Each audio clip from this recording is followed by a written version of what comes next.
Evan Carter was just a quiet kid trying to survive middle school, but the bullies made every day a battle until a stray German shepherd appeared and turned his world upside down.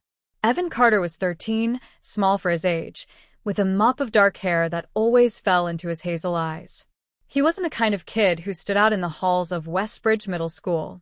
He kept to himself, his nose often buried in a library book about space or dinosaurs, his backpack slung low with the weight of textbooks he actually read. His clothes were plain jeans, worn sneakers, and faded hoodies that never seemed to fit right.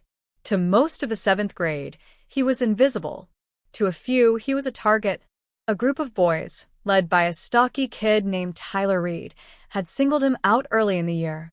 Tyler was broad-shouldered, loud, and always flanked by 3 or 4 others who laughed at his every word.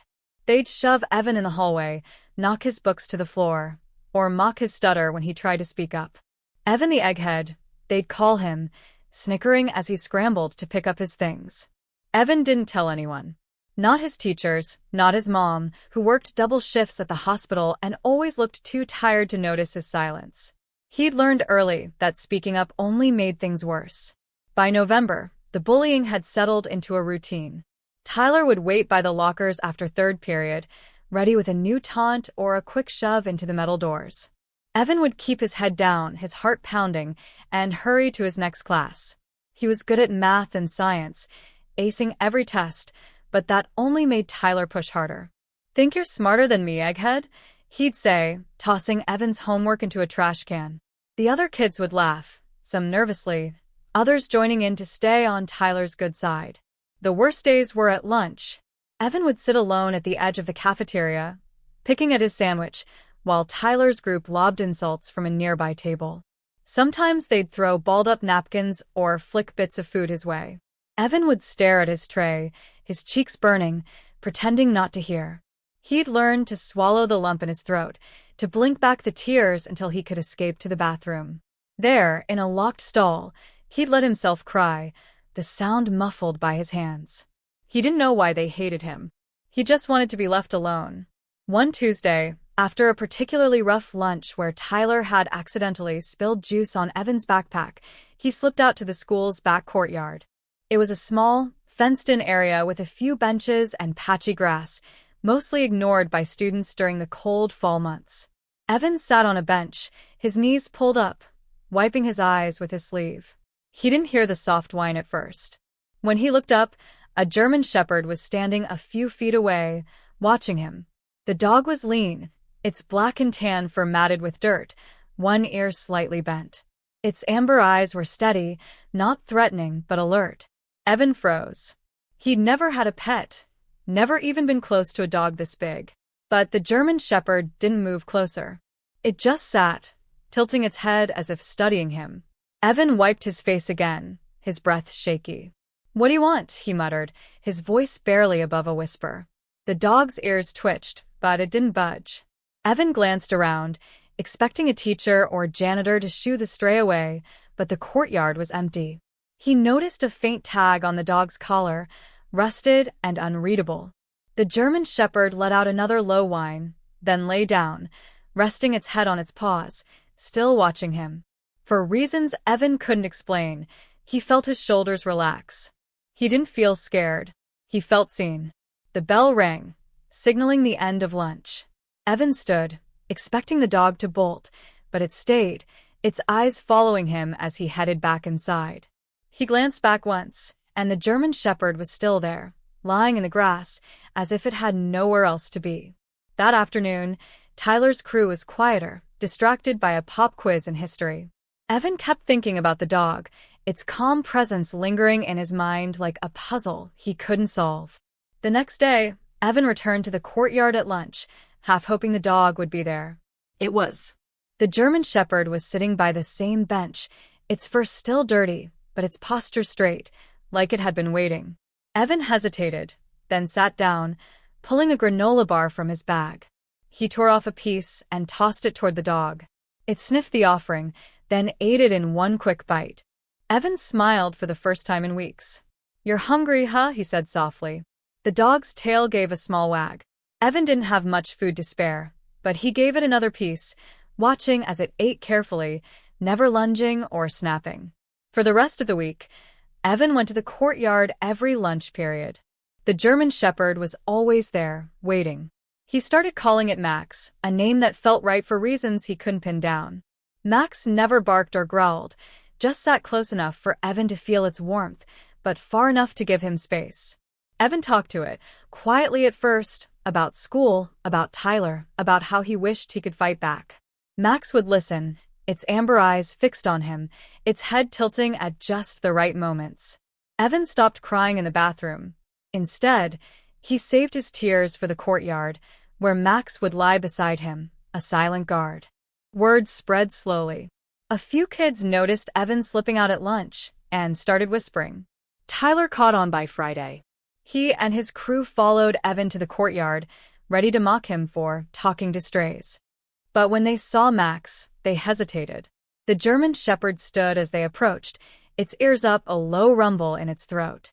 Tyler laughed, but it was forced. What? You got a guard dog now, egghead, he said, taking a step forward.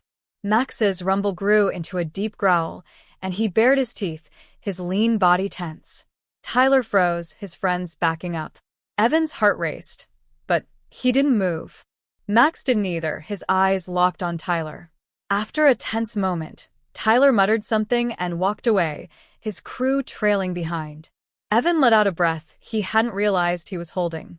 He looked at Max, who relaxed and sat back down, as if nothing had happened. Thanks, Evan whispered, his hand hovering near the dog's head but not quite touching. Max's tail wagged once, and Evan felt something shift inside him, a spark of courage he hadn't known he had. Over the next few weeks, Max became a fixture in the courtyard. Evan brought scraps from home, bits of chicken, a slice of bread, though his mom barely noticed the missing food. Max's fur started to look less matted, his frame a little less gaunt. Evan's trips to the courtyard were no longer a secret, but Tyler's crew kept their distance. The German Shepherd's presence was enough to make them think twice. Evan started walking taller in the halls, his stutter less pronounced when he answered in class. Teachers noticed the change, though they didn't know why. Evan's grades, already high, stayed steady, but his eyes weren't as downcast, his shoulders not as hunched. One day, a janitor spotted Max and called animal control. Evan overheard the conversation during math class and felt his stomach drop. He slipped out at lunch, running to the courtyard, where Max was waiting as always. You can't stay here, Evan said, his voice cracking. He didn't know what to do. His mom couldn't afford a pet, and their apartment didn't allow dogs. But the thought of Max being taken away hurt more than any of Tyler's taunts. Max nudged his hand, the first time the dog had initiated contact. Evan's fingers sank into the German Shepherd's fur, warm and coarse, and he made a decision. He skipped his last 2 classes, something he'd never done before. He coaxed Max through a gap in the courtyard fence, using a piece of string from his hoodie as a makeshift leash. They walked 2 miles to the edge of town, to a small animal shelter Evan had looked up on the school library's computer. The woman at the desk, Miss Harper, listened as Evan explained Max's story, how the dog had shown up, how it had protected him. His words came out in a rush, his stutter barely noticeable. Miss Harper looked at Max, then at Evan and nodded. We'll take care of him, she said. But he's a stray. We'll need to check for a chip, see if he has an owner. Evan's chest tightened, but he nodded. He knelt beside Max, who looked at him with those steady amber eyes. You're gonna be okay, Evan said, his voice thick. Max licked his hand, and Evan had to turn away to keep from crying. Ms. Harper promised to call with updates, and Evan gave her his mom's number, knowing he'd have to explain later. The next day at school, Tyler was waiting by the lockers, his smirk back in place. Where's your mutt, egghead? He said, shoving Evan's shoulder. Evan stumbled but caught himself. For the first time, he looked Tyler in the eye. His name's Max, he said, his voice steady. Tyler blinked, thrown off by the response. Evan walked past him, his heart still racing but his head high. The other kids noticed, their whispers quieter than before. Ms. Harper called that evening. Max had no chip, no owner. The shelter was full, but she'd found a foster home with a family who trained service dogs. They thought Max had potential, given his calm demeanor and protective instincts. Evan's mom, listening to the conversation, softened when Evan explained everything. She agreed to let him visit Max on weekends, even if they couldn't keep him. Evan didn't cry. He felt proud, like he'd done something right. Weeks turned into months. Evan kept visiting Max, who was thriving with the foster family. The German Shepherd had been trained to respond to basic commands, his fur now sleek, his bent ear a little straighter. Evan's trips to the shelter became the highlight of his week. At school, Tyler's taunts grew less frequent, his crew less bold. Evan wasn't invisible anymore. A few kids started sitting with him at lunch, asking about Max, listening when he talked about constellations or fossils. He didn't stutter as much, and when he did, he didn't care. By spring, Max had been certified as a therapy dog. The foster family worked with the school to bring him in once a month, part of a program for kids who needed someone to talk to. Evan was the first to sign up. When Max walked into the counselor's office, his tail wagged hard enough to shake his whole body.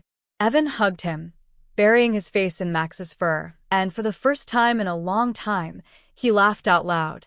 Tyler never apologized, but he stopped bothering Evan. The nickname, Egghead, faded, replaced by kids calling Evan by his name.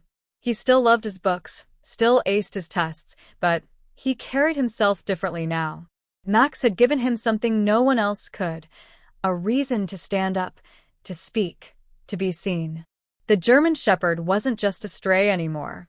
He was Evan's friend, and that changed everything.